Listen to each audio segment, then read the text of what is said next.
29 août, il est 8h du matin. Je vous prends en vidéo rapidement avant de commencer ma journée. Et j'ouvre ce 30e carnet de lecture. Et pour ce 30e carnet de lecture, quoi de mieux que de vous faire un petit unboxing? Et oui, une fois n'est pas coutume, j'ai reçu un nouveau paquet, donc je voulais vous montrer un petit peu les livres qu'il y a dedans. Il y en a deux, donc je l'ai déjà bien sûr préouvert pour éviter le bruit affreux de l'ouverture des paquets. Et il est là. Voilà, voilà. Alors clairement, ces achats-là, c'est des achats qui sont pas franchement raisonnés, hein. Ce sont deux romans que j'ai vu passer, que je trouvais plutôt chouettes. Je m'étais dit, oh, pourquoi pas. Mais c'était pas des romans que je voulais absolument lire. Donc bon, le risque, c'est qu'ils restent pendant un petit temps dans ma palle et que je ne les sorte jamais. Voilà. C'est un peu le problème. Mais bon, voilà, je me suis dit que potentiellement, ça pouvait être des lectures intéressantes et que ça pouvait être sympa de les avoir en ma possession le jour où je voudrais les lire. Voilà. Donc, on commence tout de suite.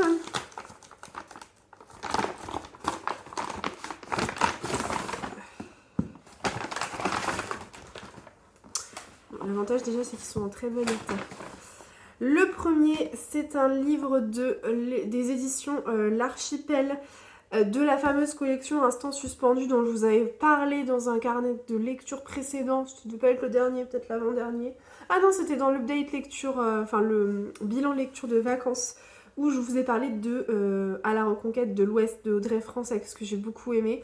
Et du coup je me suis dit pourquoi pas retenter le coup avec un autre roman de cette collection Instant Suspendu que j'ai beaucoup aimé. Donc je me suis procuré ce roman là, Si la vie te donne des citrons, fais-en une tarte meringuée, de Charlotte Léman. Voilà, alors sachez que s'il vous intéresse, il est sorti en poche. Là, c'est des achats Vinted, hein, donc voilà.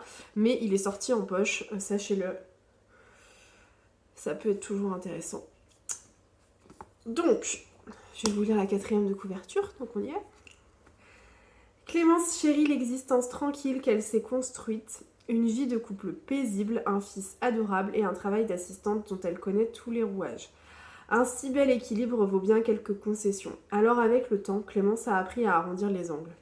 Son petit monde s'effondre le jour où son mari la quitte pour une femme plus jeune. Cerise sur le clafoutis, il lui annonce qu'il reste dans leur appartement tant que celui-ci ne sera pas vendu. Clémence va devoir choisir, désespérer ou reprendre sa vie en main. Cette épreuve pourrait bien être l'occasion d'une revanche. J'aime bien cette 4e de couverture parce que je trouve qu'elle en donne... Enfin, elle en dévoile pas trop. On connaît le pitch de base, après on sait pas trop ce qui va se passer, donc c'est plutôt cool. Dites-moi si vous l'avez lu ou pas. En tout cas, je suis assez contente de me dire que j'ai un deuxième roman de la collection Instant Suspendu dans ma bibliothèque. Voilà, après, bon, je suis un peu déçue dans le sens où ça c'est typiquement un roman que j'aurais pu lire cet été. Enfin voilà, c'est un roman entre guillemets que j'appelle de plage, hein. C'est pas du tout péjoratif ce que je dis, mais c'est un roman qui peut très bien se lire en vacances. Je trouve que c'est un bon roman pour décompresser. Mais bon, là on est en pleine rentrée, c'est pas forcément le genre de lecture vers lesquelles je vais me diriger là actuellement. Mais bon, ça peut toujours, pourquoi pas, enfin voilà, pourquoi pas, on va voir. Et voilà. Et j'aime beaucoup cette petite couverture très très estivale pour le coup. Le deuxième roman que j'ai commandé, c'est un roman que vous avez également dû voir passer pas mal sur les réseaux ces derniers mois, puisqu'il est sorti il n'y a pas si longtemps, je crois. Il a dû sortir au printemps. La femme de chambre, de Nita, par contre, pardon, je reprends. La femme de chambre de Nita Prose, voilà. J'adore la couverture, je la trouve trop belle. Je trouve que ces couleurs et tout, ça donne la pêche, c'est vraiment sympa. C'est édité chez Calman Levy. Vous avez sûrement dû voir passer ce roman parce qu'il a fait beaucoup de bruit à sa sortie, surtout qu'il était accompagné, je crois, enfin dans les colis de la maison d'édition, il était accompagné de produits ménagers et tout, donc c'était un peu particulier comme colis et comme service presse. Donc on en a pas mal entendu parler. Je ne sais pas trop ce que ça va donner. Il me semble que c'est un peu, enfin, une sorte de cozy murder, mais pas trop cozy murder, parce que vous savez que je déteste ça. Enfin, je déteste ça. J'ai vraiment pas du tout d'affinité avec ce genre-là. Cozy murder, cozy mystery, pour moi, ça passe pas. Tout ce qui est Agatha Raisin, meurtre et cupcake, je sais pas quoi, tout ça passe pas. Moi, il me faut un vrai bon thriller. Les trucs un peu enrobés avec plein de sucre à côté, là, ça me... pas trop ma tasse de thé. Donc voilà, donc ça, j'ai l'impression que c'est un peu un truc cosy dans le sens où ça se passe dans une chambre, enfin dans un hôtel, pardon. Et c'est pas la police qui enquête, mais du coup c'est la femme de chambre, si j'ai bien compris. Je vais vous lire la 4e de toute façon. Et du coup je me suis dit, ouh là là là là, peut-être que c'est pas franchement une très bonne idée mon histoire. Voilà, mais je me suis un peu laissée embarquer et j'avoue que la couverture il fait pour beaucoup aussi, j'aime beaucoup. Donc je me suis laissée un peu avoir, on va voir ce que ça va donner. Mais c'est vrai que j'y vais un petit peu avec appréhension parce que je sais que c'est pas un roman policier classique entre guillemets. Je vous lis la 4e de couverture. Je suis votre femme de chambre, j'en sais tellement sur vous, mais en fin de compte, vous, que savez-vous vraiment de moi ? Bienvenue au prestigieux hôtel Regency Grand, avec ses tapis de velours rouge, ses dorures et ses employés plus rocambolesques les uns que les autres.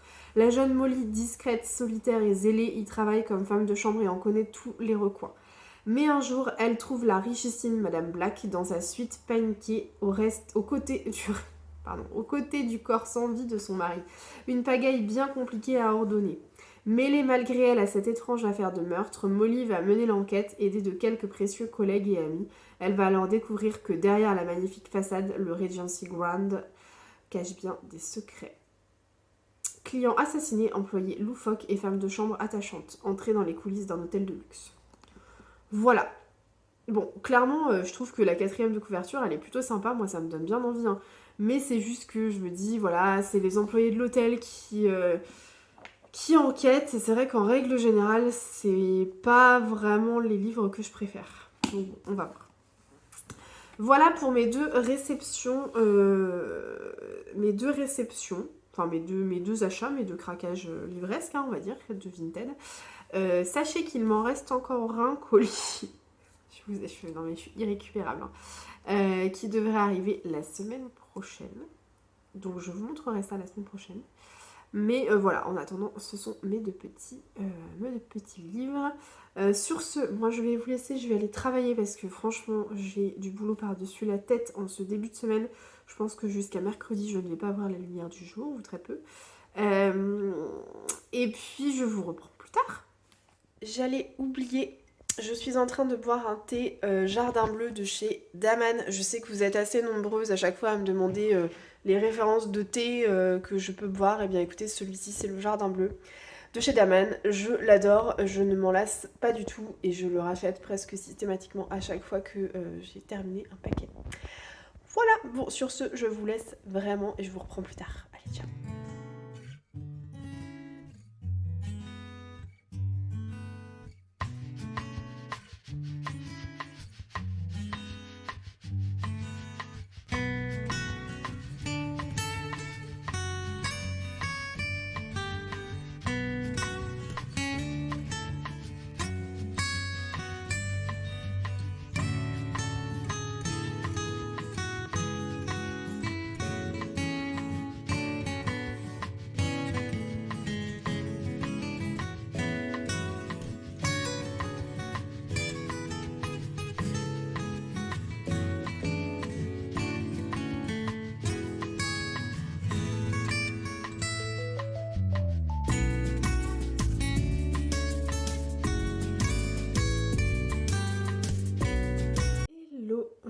Mercredi soir, il est 21h passé et je viens vous parler un petit peu de mes lectures en cours.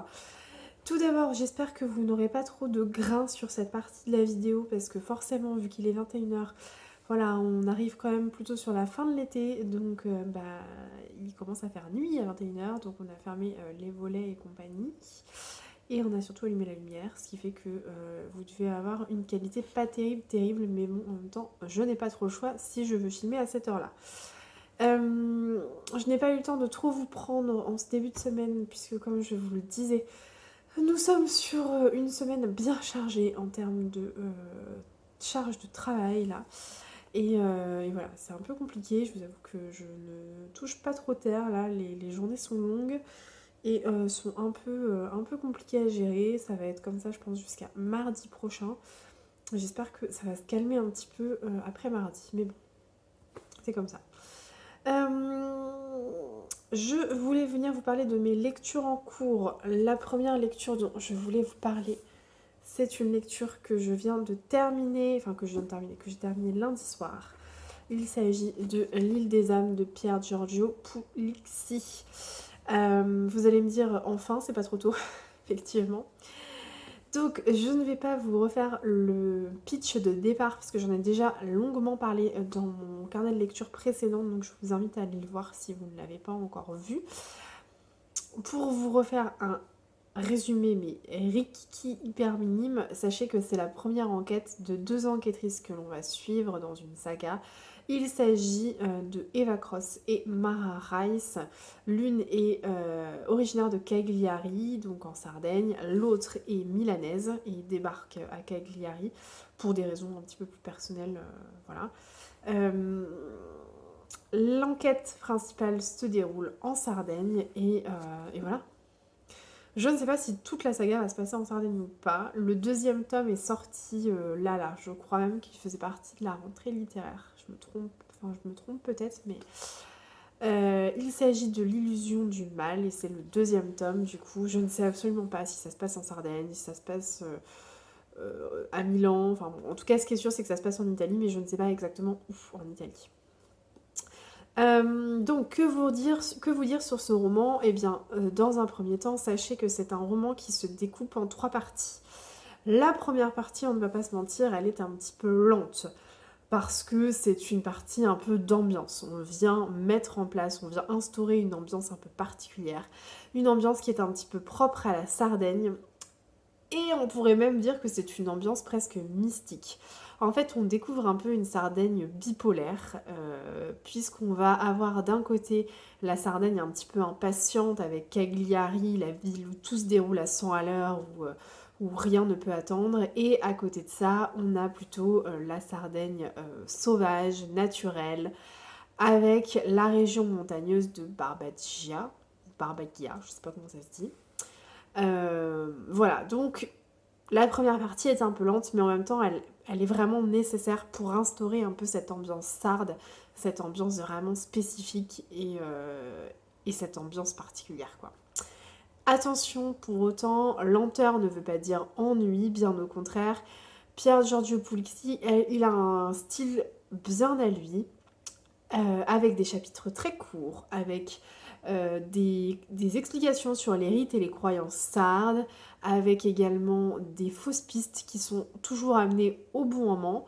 Tout y est pour que le lecteur ne se doute absolument pas du dénouement final.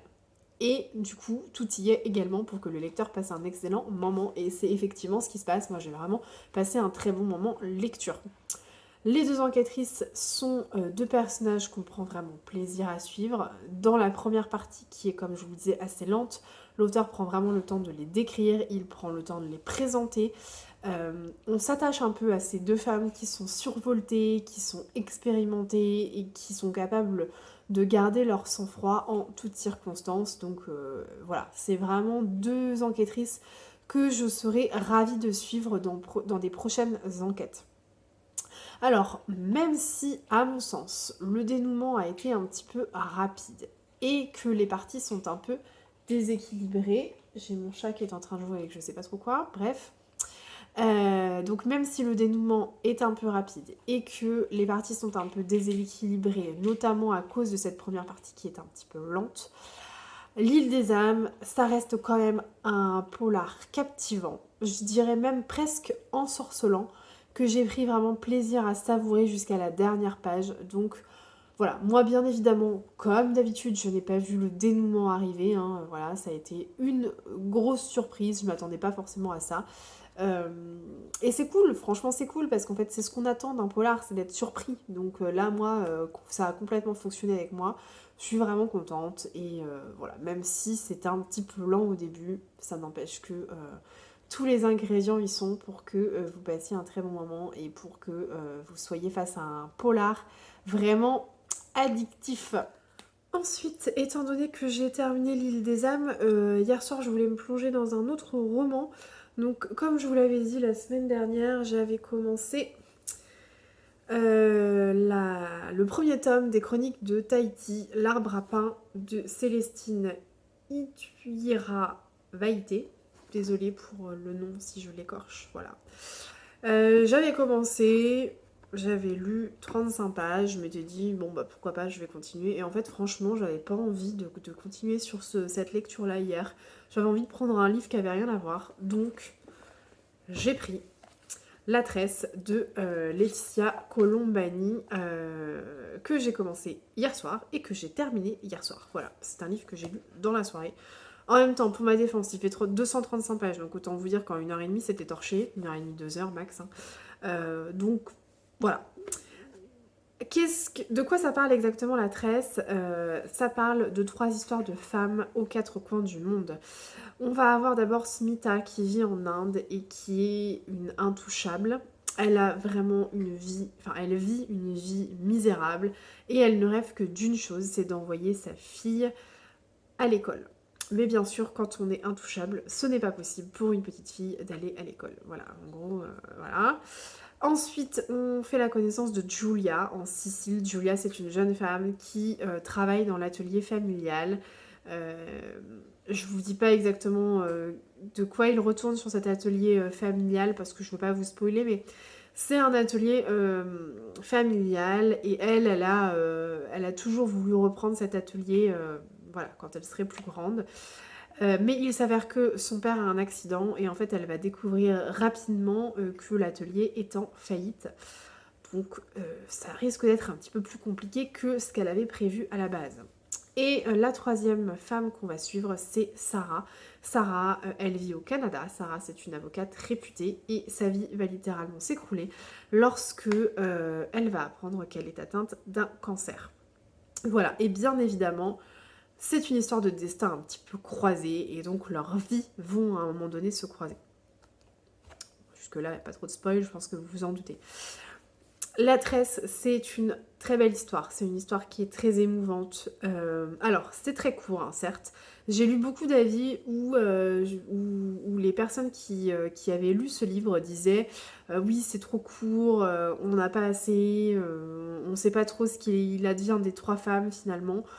Moi, je suis pas forcément d'accord avec ça. C'est très court, certes, mais c'est juste ce qu'il faut à mon avis.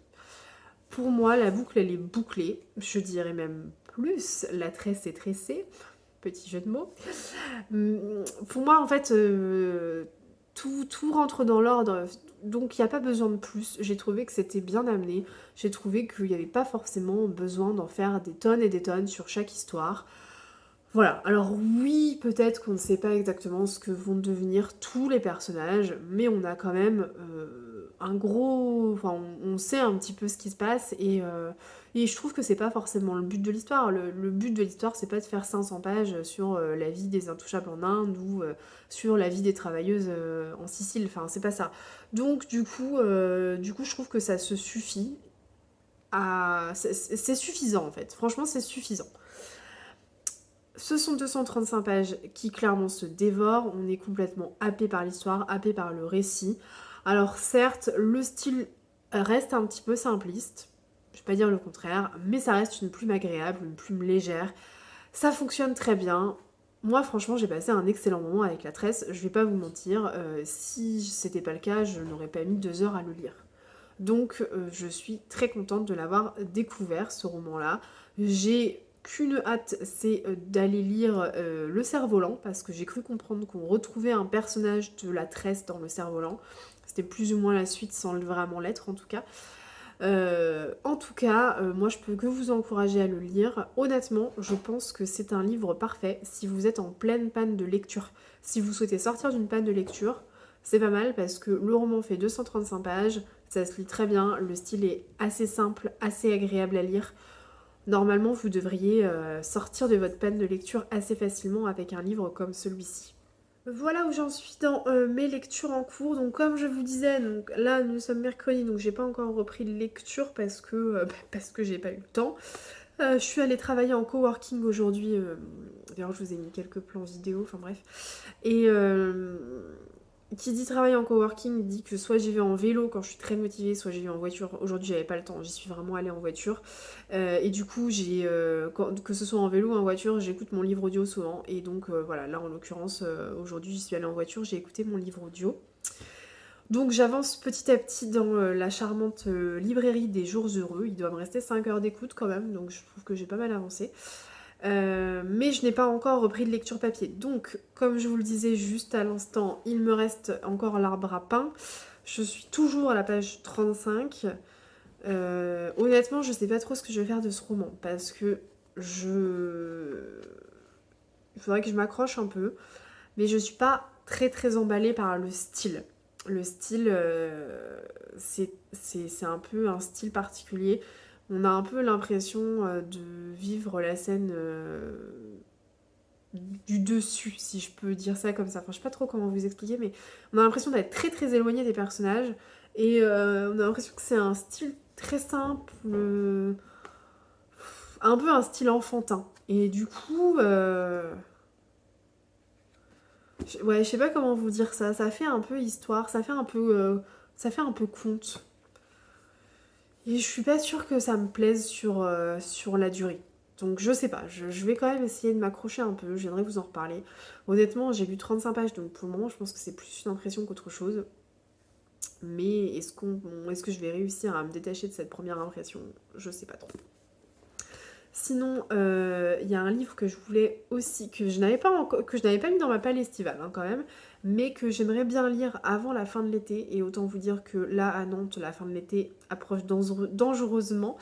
Ils ont prévu un temps exécrable pour les jours à venir là, autant vous dire que c'est pas mal parce qu'on a très envie de se retrouver dans un plaid avec un bouquin.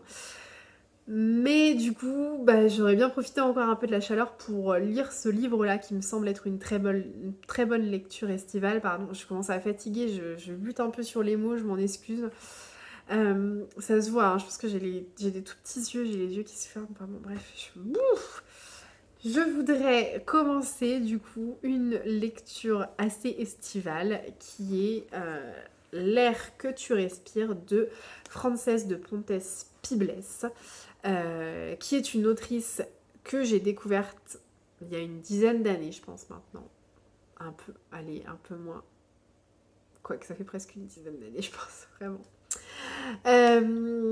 En fait, elle a écrit que 2 livres. Elle a écrit L'air que tu respires, celui-ci là, et elle a écrit La Couturière. Et La Couturière est un roman que j'ai adoré. Et 10 ans après, je m'en souviens encore. Donc voilà. Et du coup, étant donné que j'ai adoré La Couturière, j'ai quand même très envie de lire celui-ci, L'air que tu respires. Ça se passe au Brésil, ça parle de samba, et je sais pas, j'ai hyper envie de le lire en ce moment. Donc voilà, il serait pas improbable que je le commence et que je lise en parallèle un petit peu l'arbre à pain. Voilà, que ce soit mes 2 prochaines lectures en parallèle. J'ai prévu une autre lecture pour ce week-end parce que vu le temps bien pluvieux qu'ils ont prévu, j'ai dégoté une lecture parfaite pour le temps pluvieux. Donc surtout que je vais être un petit peu seule avec mon bébé chat ce week-end. Donc voilà, je me dis que j'aurais pas grand chose d'autre à faire que de bouquiner tranquillement et de profiter un peu du week-end. Donc voilà, je ne sais pas trop ce que je vais faire pour les prochaines lectures à venir, mais de toute façon, vous allez très vite le savoir, hein, puisque ça va être dans les prochains plans vidéo. Et puis moi aussi, hein, je vais bien finir par vite me décider. Bon bref, là je commence à blablater pour ne rien dire. Ça va être long si je continue comme ça. Donc je vais en rester là. Je vais vous souhaiter une bonne continuité de vidéo. Et moi je vais aller vaquer à mes occupations et peut-être même me coucher pas trop tard. Parce que là je fatigue beaucoup. Allez, à plus tard.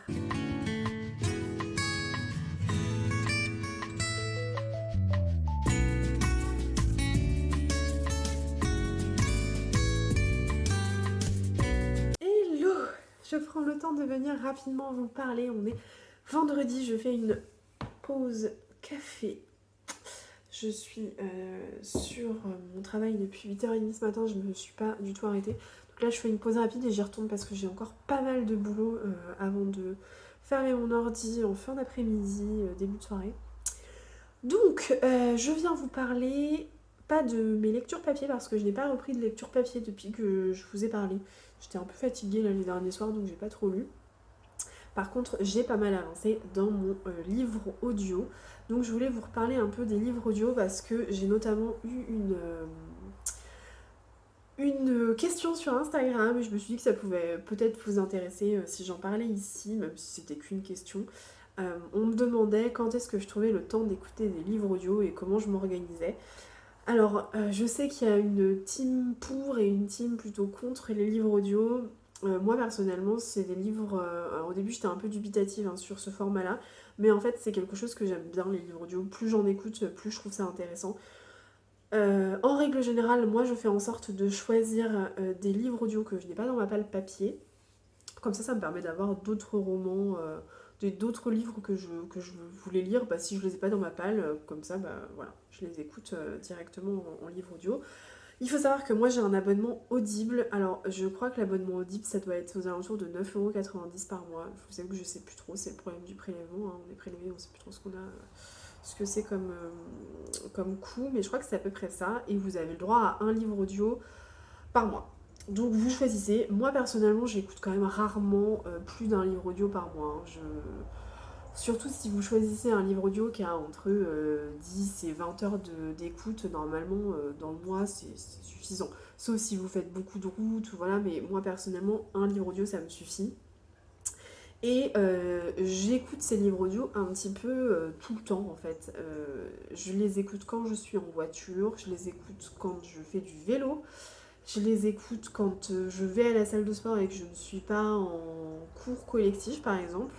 Je vais aussi mettre mon livre audio quand je fais mon ménage par exemple. Voilà, quand je fais des tâches ménagères qui m'énervent un peu, type étendre le linge par exemple. Ça c'est un truc qui me gonfle. Ben voilà, quand j'étends le linge, ça passe tout de suite mieux avec un livre audio. Donc voilà, donc j'écoute un petit peu, on va dire 5, 10 minutes, 15 minutes par là, je grappille un peu du temps à droite à gauche. Alors vous allez vous dire, oui non mais génial, mais si vous plongez pas corps et âme dedans, en gros c'est compliqué, on passe complètement à côté de la lecture. Eh bien non, sachez que ça fonctionne bien, un livre audio, même si vous écoutez que 10 minutes par-ci par-là, moi je trouve qu'on arrive complètement à entrer dans l'histoire et c'est pas dérangeant. Voilà. Après, encore une fois, c'est chacun son expérience avec ce type de lecture. Moi, personnellement, j'aime bien. Je sais que ce n'est pas le cas de tout le monde. Euh, il faut quand même, enfin, c'est un conseil que je vous donne, essayez de choisir des livres qui se prêtent bien à l'audio. C'est-à-dire que moi, je me suis fait avoir une ou deux fois. Là, l'exemple que j'ai en tête, c'est le livre de Édouard Carré, Petite, sur l'histoire de Marie Tussaud, que j'avais écouté en début d'année. Et en fait, c'est un livre papier qui est intéressant à lire pour le coup. Et pas, enfin, il était bien en livre audio, mais l'objet livre était très intéressant. Il y avait des illustrations et compagnie dans le livre que du coup je n'ai pas parce que je n'ai pas le livre en version papier. Et c'est vrai que je suis passée un peu à côté de ça en l'écoutant en audio. Donc essayez quand même de prendre des livres audio qui se prêtent bien à l'audio. Moi je sais que par exemple j'aime bien écouter les livres de Virginie Grimaldi, je trouve que ça passe très bien en audio. J'essaye en règle générale de prendre plutôt des livres feel good, même si j'aime pas trop cette appellation, mais voilà, des livres type les livres de Lorraine Fouché, les livres de Virginie Grimaldi, ce genre de livres-là, ça passe bien à l'audio, je trouve.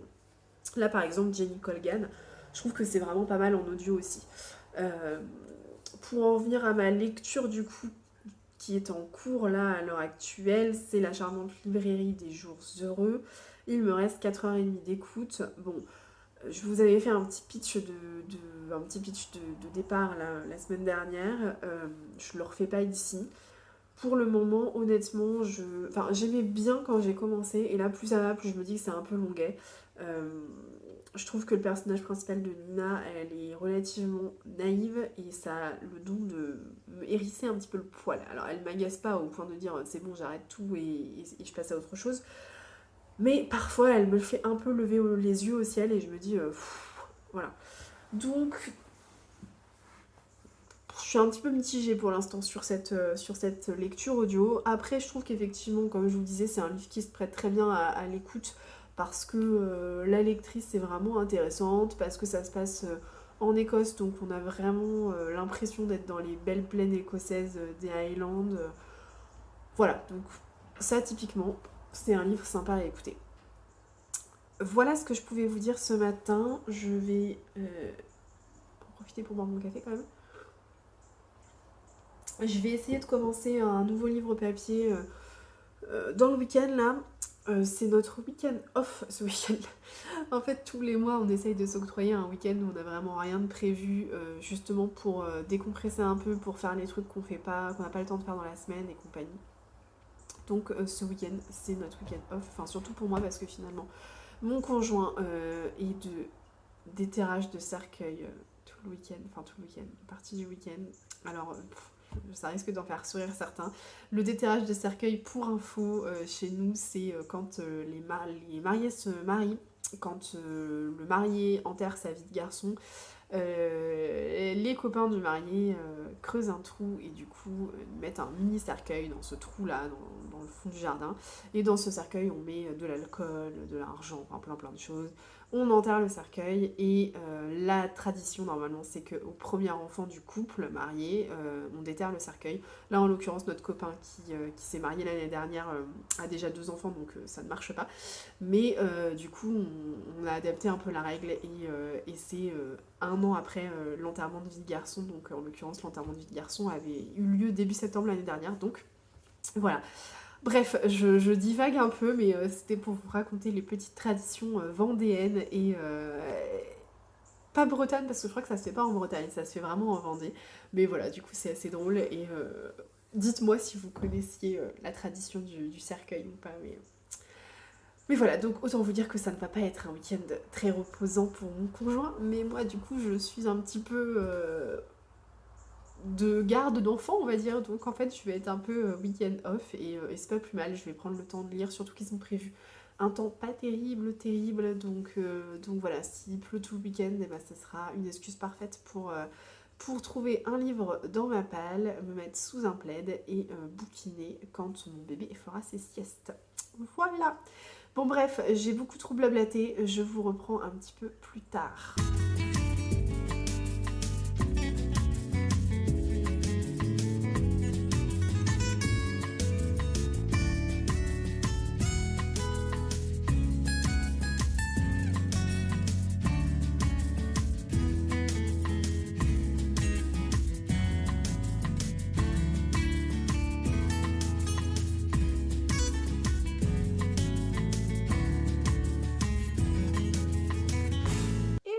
On se retrouve aujourd'hui, on est dimanche matin et je viens clôturer ce carnet de lecture. J'ai pas grand chose à vous dire de plus que ce que je vous ai déjà dit cette semaine. Côté lecture, je suis plongée dans L'air que tu respires de Frances de Pontes Pibles, qui est l'autrice du merveilleux roman La Couturière, que j'ai adoré et que je ne peux que vous recommander, qui se passe au Brésil au début du siècle, enfin dans les années 1900 quoi en gros. Et c'est extrêmement bien fait, l'histoire est poignante, l'histoire est complètement... ouais, enfin on est complètement happé en fait par cette histoire, donc je vous recommande vraiment La Couturière. Et donc là je tente L'air que tu respires, qui est son 2e roman. De mémoire elle en a écrit que 2, donc voilà, donc je me plonge corps et âme dans celui-ci aussi. Ça se passe dans les années 1930 au Brésil. C'est tout ce que je vais vous dire pour l'instant. Je peux aussi vous dire que ça parle beaucoup de musique. On est un petit peu happé dans l'univers de la samba, du fado et de la musique brésilienne en règle générale. D'ailleurs, j'ai lu une bonne partie de ce roman hier avec une petite playlist de fado et c'était plutôt appréciable. Donc voilà. Je ne peux pas vous en dire plus et je ne vous en dirai pas plus. Je vous en reparlerai la semaine prochaine dans mon prochain carnet de lecture. Là, j'ai lu 150 pages, mais c'est quand même une belle brique puisqu'il en fait presque 600. Donc je suis loin d'avoir terminé ce roman. Voilà pour mes lectures en cours. J'ai toujours bien sûr ma lecture audio hein, qui est en cours.